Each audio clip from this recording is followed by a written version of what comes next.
Let's just dive right in.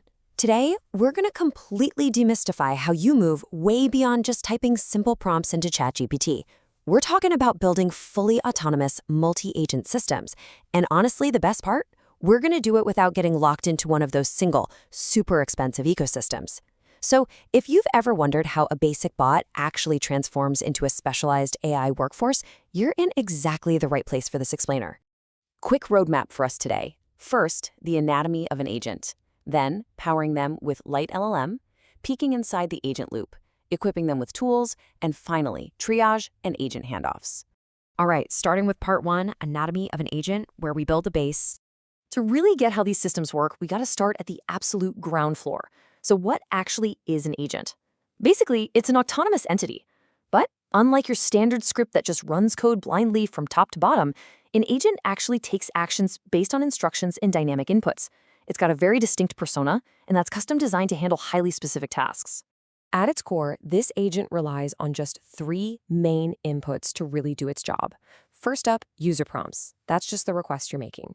Second, you have tool schemas, which basically give the agent its actual capabilities. But the third one, the system instructions, those are absolutely crucial. They set the agent's persona. They dictate whether your agent acts like a hardcore dedicated cloud computing researcher or, just an assistant that refuses to reply in anything but haiku poetry. It literally gives the AI its entire identity. Moving on to part two, powering agents with Light LLM and how we break out of ecosystem lock-in. So, okay, we've got our basic agent structure, right? But it needs a brain. Now, in the past, hooking up a third-party language model meant dealing with some seriously heavy manual configuration. I'm talking defining base URLs, wrestling with global configs, just complex setup code everywhere. But by using the Light LMM class, we literally strip away all those massive configuration headaches. You just pass two things: your chosen model name, say Google Gemini, and your API key. That's it. The SDK elegantly handles the whole backend connection for you. Okay, so we've got an agent, and we've given it a brain using Light LLM, but this brings up a really vital question. If standard LLMs are essentially just stateless, one-shot answering machines, how in the world does the agent actually process complex tasks without just stopping after generating one single response? Which brings us to part three, inside the agent loop. This is the engine of autonomy. This loop right here, this is the engine of the entire system. It's the real magic that makes the agent actually autonomous. Instead of that old-school one-question, one-answer paradigm, we introduce the agent loop. Think of it as an iterative cycle managed by what's called a runner class. It lets the AI stop, think, search, trigger tools, and just iterate internally. It's constantly working behind the scenes until it hits this specific property called the final output. And once it hits that, it signals that the whole complex task is successfully done. And what's cool is the SDK gives developers three totally distinct ways to run this loop, which means incredible flexibility. First, you've got run, which executes asynchronously, perfect for letting your system handle other stuff in the background. Then there's run sync for synchronous execution, when you just need to wait for that exact result right then and there. And finally, my personal favorite, run stream.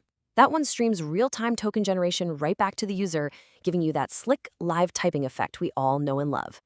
But what happens when this loop hits a wall? Like, what if the LLM simply doesn't know the answer? Say you ask it for the current live weather in Karachi.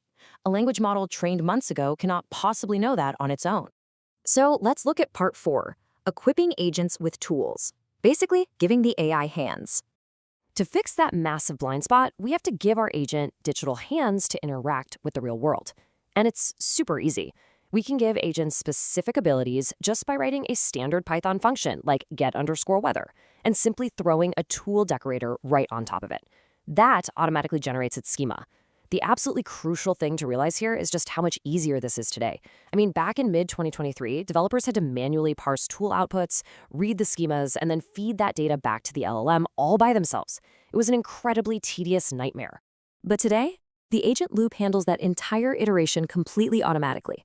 First, it receives the user prompt. Second, the LLM basically reasons with itself, realizes it needs outside info, and decides a tool is required.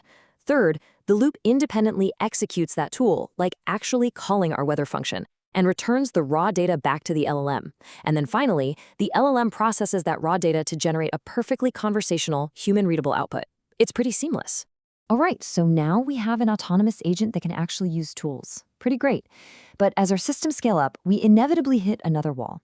How do we manage complex, multi-topic requests that are just way too broad for one single specialized agent to handle? I mean, you wouldn't ask a weather bot to explain complex cloud computing architecture, right? Which brings us to our final section, Part 5, Triage and Agent Handoffs, where we build the actual team. Once these user requests start getting really complex, individual tools just won't cut it anymore. We need to build a whole specialized team. To do this, we bring in this concept of handoffs. And this works exactly like the triage system in a hospital emergency room. We set up a general assistant to be the orchestrator. Its one and only job is to evaluate the user's input, essentially check the symptoms, and route the user to the right specialist. So it might route a forecast question over to the weather agent, or say an academic question over to the educational agent for Paniversity. But how does the orchestrator actually know who to call? Well, we attach what's called a handoff description to every single specialist agent. Think of this kind of like an ID card. It tells the triage agent exactly what tasks that specific specialist is capable of handling. It basically gives our orchestrator a perfect automated directory of exactly who to call for what problem. And this totally illustrates our final evolution. The triage handoff process works so smoothly. A prompt comes in, the general orchestrator evaluates all the available handoff descriptions, it routes the task to the exact specialist agent equipped for the job, and then that designated specialist steps in and does all the heavy lifting, processing the task and firing the final output right back to the user. And for you developers out there, you can even peek behind the curtain to verify that your architecture is actually working. If you check the last_agent.name property on the final output object, you get undeniable proof that the specialist, and not just the generalist, actually delivered that final answer. It is just a fantastic way to debug and make absolutely sure your handoffs are routing perfectly. It's pretty amazing to look at how far we've come in just a few minutes. We've gone from a basic little haiku bot to a fully autonomous multi-agent triage system that's capable of routing complex logic and using external tools. And we did it all while avoiding ecosystem lock-in. It really leaves us with one provocative thought to end on today. If an AI can efficiently triage, reason, and manage its own specialized team, what in the world are you going to build with it next? Thanks for joining me for this explainer. Until next time, keep building.